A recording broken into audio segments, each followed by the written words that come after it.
Hi, it's Tyrone from tyroneshum.com and welcome to the dedicated channel where I talk about outsourcing and automation.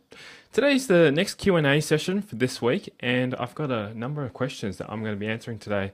So let me just get the ball rolling and answer the questions here. It's going to be a long session because I've got a lot of questions. Okay, so the first question is from Vic Tentry. He goes, "Hey Tyrone, I stumbled upon your blog a few months ago through my buddy Pat Flynn, great, and your niche site Jewel. You have some great stuff here, especially on the topic of outsourcing. That's why I do, buddy. As a fellow outsourcer who has built a sustainable base of productivity yet affordable employees, I think it would be cool to have a conversational sometime. I have a podcast I'm about to launch through my blog and I'd love to have you on it. I'd also be interested in doing an interview for your blog on the topic of how to select and retain top-notch people for various tasks. I'm also in the process of launching a monthly outsourcing report on my blog where I talk about different projects I'm working on, how many hours I didn't work each month. The first one coming out early February and I'd love to get your thoughts. If you're interested, I'm also down to do a guest post for you at some point in time. Hope to connect soon, Vic." Well, Vic, that's no problem. Love to do an interview for you. Just shoot an email across to my virtual assistant, Joanna, and Joanna will arrange a time with you to schedule an interview time. In terms of being able to help you with regards to outsourcing, yeah, definitely. We'll have a conversation. So let's tee up the interview firstly, and then during that interview, we could talk about that and see where I could take you from there. Okay, so thanks very much for your question there. Next question is from Seth. Seth says, "Hi Tyrone, I'm in the process of hiring my first virtual assistant and was wondering how you go about having them sign the contracts. Do you use a fax or email? What's the best method for handling contracts? I've used examples to create my own contracts of non-disclosure. Any help with this would be greatly appreciated. Thanks in advance for your help." Great question, Seth. This is more of a technical question, which I'll be able to just answer that very briefly. Basically, all I do is I send the contract directly to my virtual staff or virtual assistant, and they read through that. Once they're happy with that, I get them to initial each page of the contract, like print it out, initial it, and then sign the contract. Once the contract's been signed, I'll get them to scan it back in and then just send it across back to me via email. And that's it. And then that way I'll sign the contract as well and I'll send back a complete contract of both signatures on it, and they keep one and we'll keep one. And that's all you need to do. And that basically means that you've got a mutual agreement between both parties to work together. So great question there, Seth. Thanks very much for that. Next question is from Daniel. "Hi Tyrone, how are you going? I've been following your blog since last year when I stumbled upon the Niche Site Challenge. Really admire you've chosen to deliver a video blog. I think that is a lot harder than writing, which gives you more time to edit. That said, I really appreciate your transcripts. I usually scan through those instead of watching the videos." No problem. That's the reason why I provide that, Daniel. Both transcripts and also audio do help. Now, coming back to the niche deal, I've been following the different approaches you and Pat take on Security Guard Training HQ and 3-Day Detox HQ. I understand Pat decided to do most of the stuff himself, including the graphics, to keep costs and overheads low. Looking at 3-Day Detox HQ, I must say it looks like more work, more sophisticated graphics, header, even a sign-up button, and general layout. Also more ongoing work to deliver fresh content, etc. I remember you mentioned to use a Woo theme, and then I assume you outsource the rest of the design, header, buttons, etc. Right. Well, yes. I'll tell you, with that particular one, I just used a simple Woo theme, and my web developer just quickly did that heading for me. It didn't take him long, actually. He just created a simple graphic and just chucked it on the top. I was wondering if you could put some light on how you did that and how you think that investment is justified. As this is business, you do the numbers, right? Well, for me, because I hire my virtual assistants and also my programmers on full time, I incorporate that into the business. Now, I haven't actually gone through and seen how long it takes them to put a website together in terms of for the Niche Site Deal Challenge. But I know that when we build a client website for a WordPress blog, it only takes us about an hour to 2 hours to do. So an hour to 2 hours for us to do, because our charge out rate is quite high for the client, but for us to implement, my payout per hourly wage to my full-time programmer is about $3 an hour. So, $6, but you have to put that in perspective because I hire him on a full-time basis. So I guess you just got to do numbers on that. Yeah, so basically your designer doesn't look like he'll charge you $20, so hopefully that answers your question for the header. If so, would you please send his contact details? How did you do that? How did you outsource it? How did you find the right VA for that design job? Well, as I said, I don't hire anyone to do one-off contract work. It's basically, I've got a team here that does the work. I farm it out to them, and they do it in, say, the time that they have. So if basically I've got them on my team, I give them any work that I have, and that's the reason why I recommend to a lot of people hire your team on full time, because you can pretty much send anything over to them to do, and that's the way I see how a business should be able to run. But if you keep contracting out and hiring people just for one-off jobs, you won't get very much done in a very long period of time. You got to think of long term. So that's what I highly recommend you do. When I was building websites and I had to look for one, I usually had budget to request a mock-up design from at least 2 designers. That was still cheaper than getting it done at home, but way too expensive for niche sites. Totally understand. If you're looking to do niche sites and you're looking to do these one-off, it's no problem, contract it out, but I'm looking at long-term business. So if I'm building 10, 15, 20 of these websites, I want someone on dedicated full-time to do this for me. So that's what I'd probably recommend you do. But if you're looking to do 1 or 2 of these websites, then contract, you might probably pay at least $50, $60 to get design done, maybe up to 100 at most, I'd say.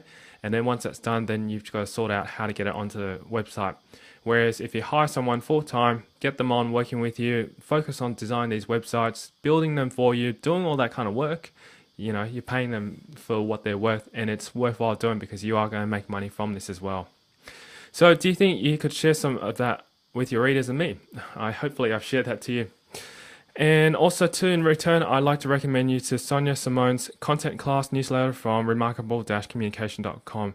No, this is no affiliate. I think she's doing a really good job writing up valuable content, how to maintain a good list in that newsletter. Great, thanks very much for that. We'd love to hear back from you. Feel free to make a full blog post out of it in case you're running out of ideas, but please respect that I prefer not to be mentioned my full name if you post something publicly. Regards, Happy Australia Day, Daniel. Daniel, yes, as I said, these are Q&A, so they will be posted on YouTube, but it's mainly dedicated for people like yourself who are asking these questions. So I haven't mentioned your full name, but I've mentioned just briefly your question, and it made it a lot easier for me to answer because I do all my Q&As via video. Hopefully that's answered all your questions. Thanks, Daniel. All right, next question is from Mike G. Hi, Tyrone. I watched your video or tutorial on Amazon S3. It was great. I want your opinion on a question of mine.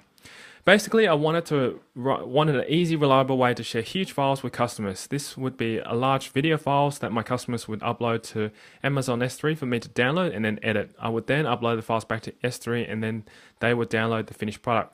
So the process would be as follows. Customer contacts myself to edit their video. Great. Customer uploads large 4 to 5 gigabyte video files to S3 through some kind of FTP client. The total amount of files from one customer could be anywhere from 2 to 5 gigs. That's huge. 5 gig files, digital video is about 10 to 13 per hour footage, or 3 hours of footage would be common. I download the video from Amazon S3 folder, edit video, upload, and complete it video to my Amazon S3 folder. The customer then downloads the finished product from my Amazon S3 folder. In your opinion, what would be the best way about going to do this? The biggest hurdle is making it easy for my customers to upload files to S3, a solution where the connection goes bad, they can resume uploading because the files are huge. You mentioned Bucket Explorer, but is that a good solution for having clients use this in this manner? It is better to have clients download something like an Amazon Firefox S3 add-on. Traditionally, this is done by customers physically mailing hard drives to editors because the files are too large, but it is 2011 and high bandwidth is becoming more accessible, and I want to figure out how this could be reliably done. Thanks for reading, Mike. Well, Mike, I'm glad you actually mentioned that physically usually it's done. These files are humongous, I'm going to say, and to upload this will take many, many hours to get these files onto Amazon S3. Now, if you are deciding not to do the physical method, which I would recommend because it just takes too long, put it onto an SD drive, like a 32 gig, 64 gigabyte SD drive or SD card, and send it would be quicker in my opinion, rather than waiting for this to be uploaded. But if you do want to go and do it the electronic way, I would firstly recommend getting your files compressed first. Get your customers to compress these large video files before uploading. That's the one thing. That should probably reduce the files size down by about 50 to 60%, hopefully. Once that's done, then yes, I use Bucket Explorer. But in saying that, Bucket Explorer I've got so used to using it, it's like an FTP client for me, and you can provide videos for your clients on showing them how to do it, and it's not that hard to do. If you want something easier to use, then I would suggest, yes, the Firefox S3 add-on, and just make sure you create a tutorial for your customers to watch on how to upload them. And if you can get them to do that for you, then that'll be great. I think that should probably help you there, but in my opinion, anything above 2 gigs, I wouldn't upload onto the net because it will take a long time. Like I can tell you, to upload a 500 megabyte file from my computer, upload onto the internet, takes about almost 2 hours. So, and I've got high bandwidth here, but it just takes so long because upload speeds just are not the fastest still as yet. So have a think about that, Mike, and hopefully that helps you there.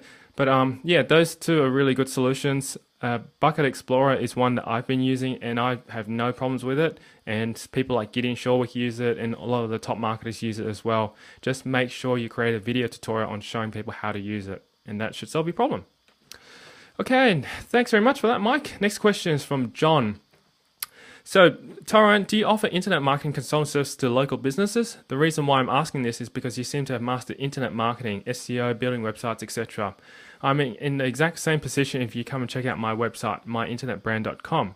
There is a huge opportunity to offer these specialized services to local business and charge high price tags for this type of expertise.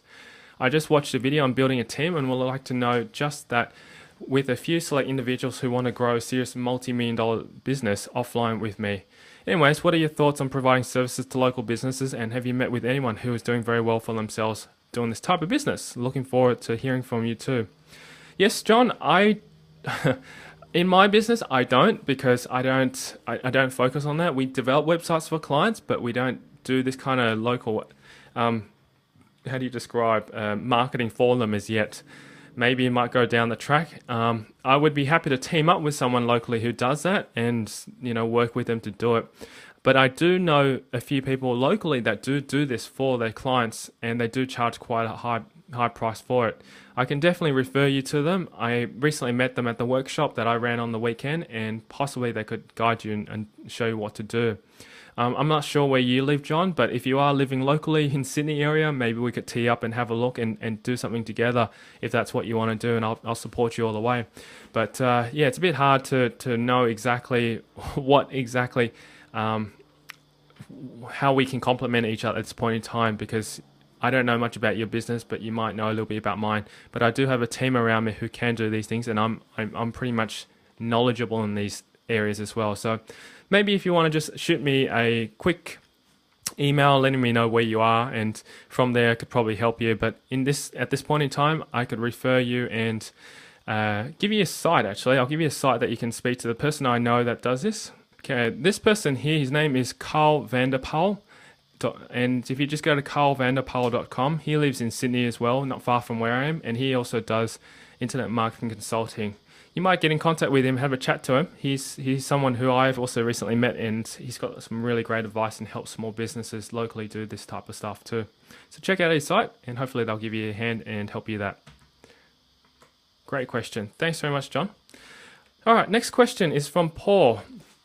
Hi, Tyrone. I bought your Mass Outsource program and noticed you ran a workshop last Saturday at Parramatta. Great, thanks, Paul. Just wondering if you recorded and if you're sending the DVD of the event. Yes, I'm creating the DVD right now.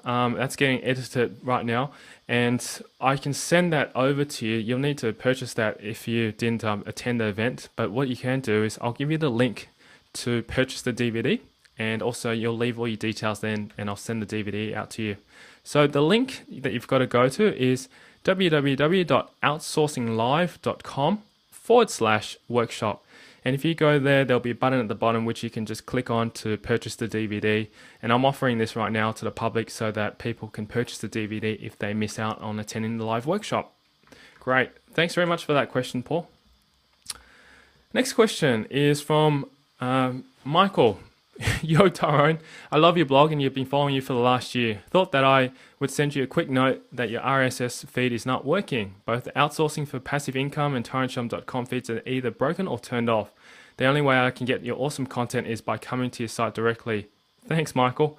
Yeah, that's a good point. I'm going to be checking it. As we're revamping the site, we're going to try and get these things fixed. I have had a few people have mentioned this before, and I'm trying to get something set up. I don't know exactly what the problem is. I know that the feed is working to a certain extent. You get some articles, but it is going back over a month of articles, and I don't know why. So I'm going to contact somebody to find out how to get this sorted out. But I do hope to get this fixed up soon, because I know that, yes, it will make money as well. Great. Next question is from Robert. Hi, Tyrone. First, I'd like to tell you for keeping up the good work, and thank you for helping people like me to make life easier and run their business the way it should be. I'm here to ask you about affiliates. I want to jump on, but never know what company or products I should jump in. What do you suggest? That's a good question, Robert. I guess the question you've got to ask yourself is, firstly, what niche do you want to jump into? And within that niche, then you should be able to determine where those affiliates are. So determine firstly, what's your niche that you're going to be targeting and selling products in. Then the next place I'd suggest is hopping onto a place like clickbank.com or commissionjunction.com or pay.com.com. And those sites should give you an idea, and you should be able to search for those niches and find affiliate products that way. Once you find those affiliate products, then basically, you can start to sell those things. But you need to determine a niche. I can't really quite say exactly which market to go into or tell you what products to be affiliates for, because I don't know what niche you're in. Okay, but get started on that. You might be able to find some really good stuff with the particular niche that you'll be in those sites I recommend it. So thanks for your question there, Robert. Okay, and then last question is from Mike Moyer. Hey Tyrone, I'm new to the online world and I've been following the niche site Duel for a couple months now. I've developed a plan to help me create a full-time income online, and I have an idea that might give some momentum to my blog. Great. I've been writing articles for InfoBarra recently and noticed there was a need that was not being met by everyone who was sharing their earnings on the forums. So I made a page on my website to track everyone's earnings in one place. That's great. It has been very popular and everyone loves the idea. So I was wondering if you'll be part of this new page ranking the earnings of everyone who participates in the niche site Duel. I've emailed Pat with no response, but it would really help to have you guys on board to get everyone involved. I know that information is public, but I would like everyone to opt in to being tracked and ranked against all of the other participants. What are your thoughts? Thanks, Mike. Mike, that's a good point. I'm not sure, to be honest, because it's hard to tell. I can't tell people to hop onto that site, onto your site, and to put all your rankings and earnings and stuff like that, because it's up to them. It's their liberty to be able to, let people know what they're making money on their niche site Duel sites. But publicly, because I've published my earnings as well on the niche site on my blog. And basically, at this point in time, if you do, you're most welcome to use the information I published on my blog to put onto your site, and that way you can use that as a tracking as well. But I think the idea behind being able to do that is a good one, but you need to be very careful, because not everyone would like to be accountable in that sense. Some people want to just keep it private because it is their earnings. I'm more than happy to share backlinking, but earnings is not always something that would be publicly available, because not everyone is willing to disclose all that information.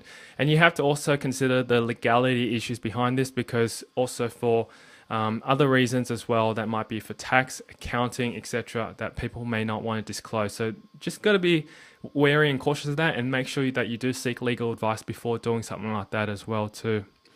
All right, so hopefully that gives you an idea of where that's coming from, Mike, and I appreciate the question.